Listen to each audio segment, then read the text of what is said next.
তখন বাজে ঘড়িতে সকাল ৮টা। আর এখন হচ্ছে আমার মহারানীর ঘুম ভাঙলো। ঘুম ভাঙার পরে দেখো নিচে চলে এসেছে, কারণ তার দাদা চলে গেল কাজে। আর গুনগুন তার দাদাকে টাটা করে দিল। তো এখন হচ্ছে ব্রেকফাস্ট করার পালা। উপরে চলে এসেছি, এখন গুনগুনের ব্রেকফাস্টটা বানিয়ে নেব। তো দেখো নিয়েছি কর্নফ্লেক্স, হাত দিয়ে একটু গুঁড়ো গুঁড়ো করে নিয়েছি, আর দুটো বিস্কিট ভেঙে নিলাম।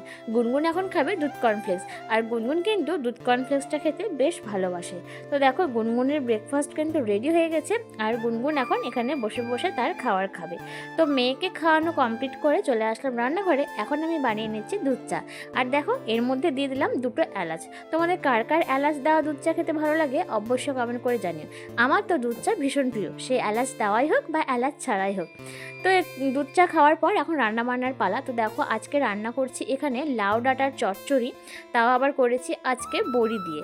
তো দেখো এখানে কিন্তু চচ্চড়িটা রান্না করা হয়ে গেছে।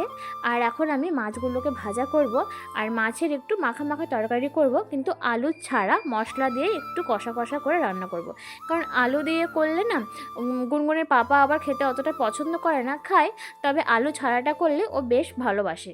তো দেখো এখানে মশলা কিন্তু আমার কষানো হয়ে গেছে। আর এখন এর মধ্যে আমি একটু পরিমাণ মতো জল দিয়ে দেবো, সামান্য দেবো, যেহেতু ঝোল করব না, একটু মাখা মাখা করব। তো ঝোলটা যখন একটু ফুটে আসবে তখন আমি মাছগুলা কিন্তু দিয়ে দেবো। তো মাছগুলো আমি এক এক করে দিয়ে দিলাম, আর একটু মাখা মাখা মাখা মাখা হয়ে এলেই কিন্তু আমার তরকারি রেডি হয়ে যাবে।